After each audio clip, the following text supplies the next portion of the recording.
estudiantes. Hola, buenas noches. El propósito de esta cápsula es para explicar un poco el concepto de reactancia e impedancia, de forma de poder hacer los cálculos correctos de nuestras impedancias y reactancias. Pero primero, como es más fácil entender con un ejemplo, por lo tanto, vamos a hacer aquí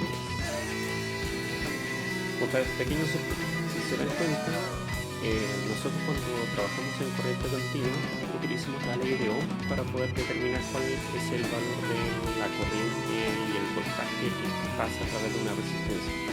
Sin embargo, cuando nosotros tenemos un circuito de corriente alterna, lo que hacemos es que llevamos la oposición espacio a la corriente eléctrica no es tan sencilla de calcular. Pero para poder calcular esta oposición, primero necesitamos calcular algo que se llaman reactancias, y posteriormente podemos calcular la impedancia como tal, que viene siendo como esta oposición más específica que vamos a tener de nuestros componentes hacia la corriente alterna. Pero para poder calcular la reactancia y después la impedancia, necesitamos previamente conocer los valores que son de la resistencia. Voy a hacer aquí, voy a mostrar aquí con el puntero láser. Necesitamos calcular tener un valor de la resistencia, necesitamos tener el valor de la inductancia, que se mide en henrios, el valor del condensador, que se mide en faradios, y la frecuencia a la cual está funcionando nuestra fuente, en este caso de corriente alterna. Entonces, ¿cómo se hace? Primero, nosotros vamos a expresar la impedancia en función, se puede expresar de dos formas, se puede expresar con números imaginarios o podemos expresarlo por medio de fasores. Entonces, aquí es necesario tener conocimiento básico de fasores, es decir, un manejo con ángulos y con magnitudes, y de números imaginarios. Ahora, ¿cómo se realiza esto? La resistencia en realidad es muy sencilla, porque si nos dicen que una resistencia es de 32 ohms, simplemente decimos de que vale 32 con un ángulo de 0 en el caso del fasor, o 32 simplemente en el caso de los números reales, números imaginarios. En el caso de que nosotros tengamos en este caso una impedancia inductiva, cuando ya hay una L, cuando ya tenemos una bobina en el circuito, tenemos que calcular previamente un valor que se llama la reactancia inductiva.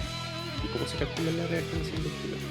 Por una formulita que es 2 por pi por la frecuencia de la fuente por L. Entonces en este caso sería 2 por pi, recordando que pi es 3,14, por la frecuencia, que sería 50, y por L, que sería el valor de nuestra inductancia en henrios. Cuando hacemos esta reducción, nos queda al final de que nuestra inductancia vale 314,15, ángulo de 90 grados. Obviamente que aquí, en este caso particular, en donde yo medí estos valores de resistencia, bobina, condensadores, etc. Ahora, si nosotros sabemos que este valor de la reactancia es de 314,15 con un ángulo de 90 grados, para transformarlo a número imaginario es muy sencillo. Se mantiene el número adelante del ángulo y adelante se coloca una J, y esa sería la equivalencia en número imaginario.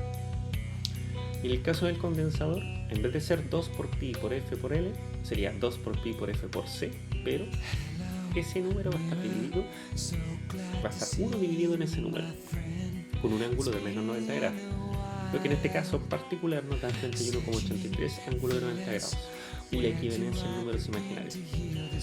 Ahora, ¿qué sucede? ¿Por qué se hace esta equivalencia de número imaginario y de fasor? Porque cuando nosotros queremos sumar números imaginarios es más sencillo, o mejor dicho, cuando queremos sumar impedancias que están en serie, es más sencillo trabajar con números imaginarios, porque los números imaginarios se suman entre sí y los números reales se suman entre sí. En el caso de que estemos realizando algún circuito en paralelo, vamos a tener que trabajar con multiplicaciones. Y cuando trabajamos con multiplicaciones o divisiones, es más fácil trabajar bajo la lógica de los fasores. Entonces, si se dan cuenta acá, ¿qué es lo que se hace? Nosotros, como tenemos que los valores de resistencia, bobina y condensadores son de unidades distintas, no podemos llegar y sumar. Por eso es que también se hace previamente esta transformación a impedancia. Primero calculamos la reactancia, que es esta XL y esta XC, se calculan esos valores, y con esos valores calculamos la impedancia. Y después, si ya tenemos la impedancia de cada elemento, podemos llegar a sumar, como se ve en este caso, en donde nos queda 32 más J314,15 menos J31,83. Ahora, ¿cómo se reduce esto? Acá factorizamos por J.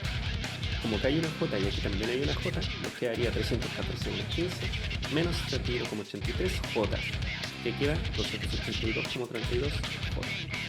Y al momento de transformar esto también en fasor, nos va a quedar que esta sería nuestra impedancia final. Entonces es importante, acá hay muchos conceptos que son nuevos, pero lo que quiero es que se queden con lo siguiente. Cuando tenemos un circuito de corriente alterna, nosotros ya no podemos llegar y sumar simplemente valores porque hablamos ya de un concepto que se llama impedancia. La impedancia sería nuestro equivalente a nuestra oposición al paso de la corriente alterna. Para calcular la impedancia, que se simboliza con la letra Z, vamos a tener que calcular primero la reactancia, que se simboliza con la letra C.